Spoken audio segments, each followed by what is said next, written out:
నమస్కారం.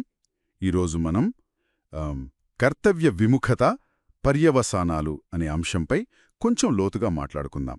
మన దగ్గర కొన్ని నోట్స్ ఉన్నాయి. ముఖ్యంగా భగవద్గీత 2వ అధ్యాయం 33వ శ్లోకం.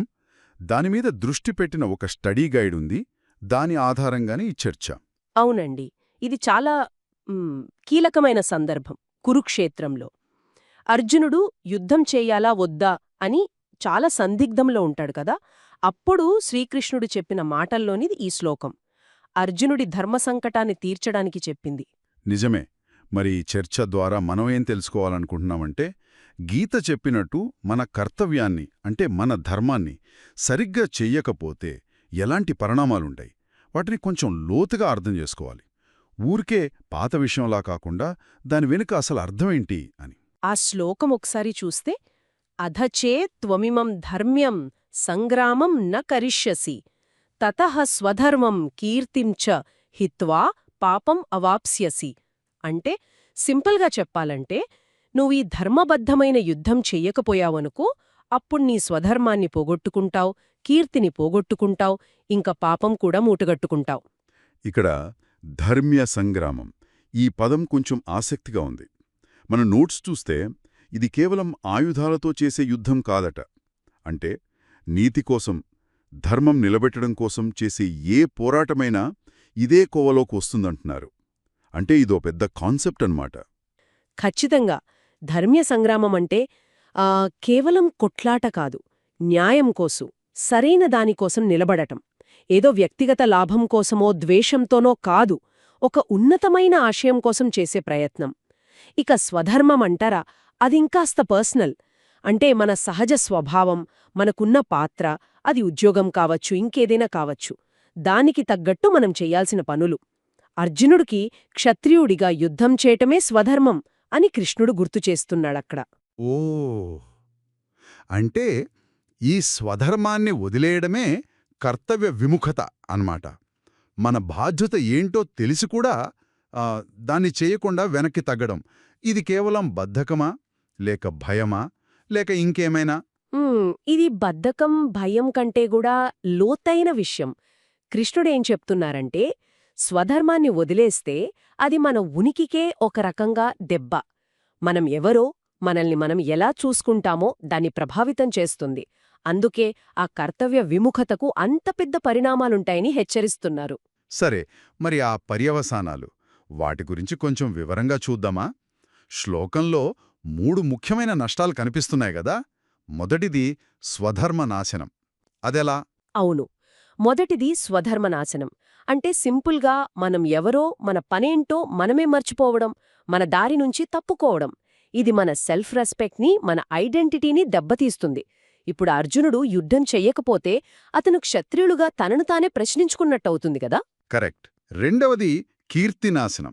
అంటే ఇది కేవలం పేరుపోవడం వరకేనా, లేక ఇంకా లోతైన అర్థముందా దీనికి? మంచి ప్రశ్న అడిగారు.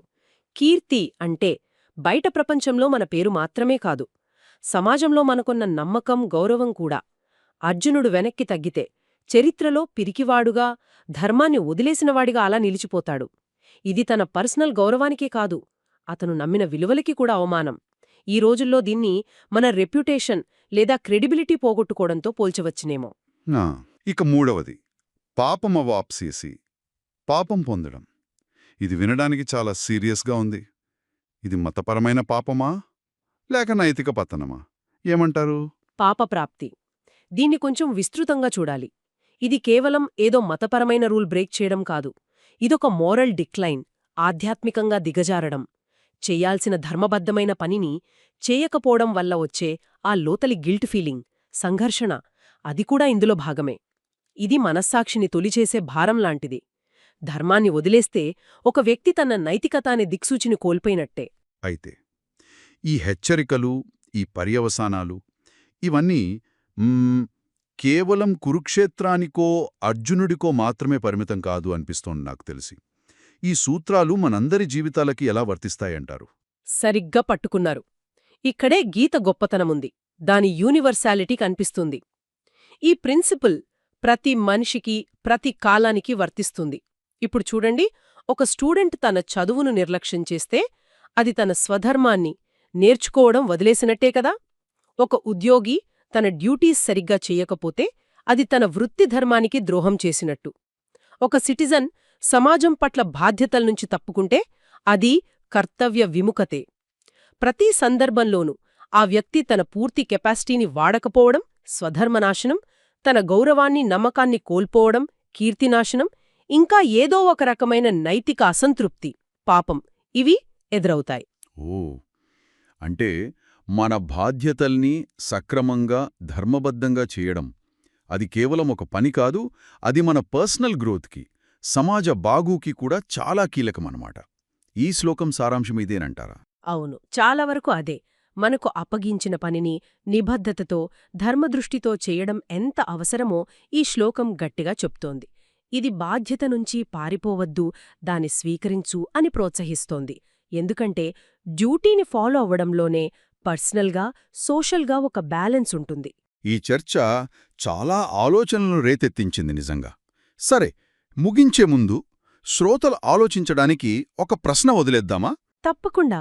అదేంటంటే ఈ స్వధర్మం అనే పాత కాన్సెప్ట్, దాని నిర్లక్ష్యం చేస్తే వచ్చే పరిణామాలు, వీటిని మనం ఈనాటి మోడర్న్ కాంప్లెక్స్ సొసైటీకి ఎలా అప్లై చేసుకోవచ్చు? మన రోజువారీ జీవితంలో, మన ఉద్యోగంలో, మన రిలేషన్షిప్స్లో మన స్వధర్మం ఏంటో ఎలా గుర్తించాలి? దాని నెరవేర్చడంలో వచ్చే ఈ కాలపు సవాళ్లను ఎలా ఎదుర్కోవాలి?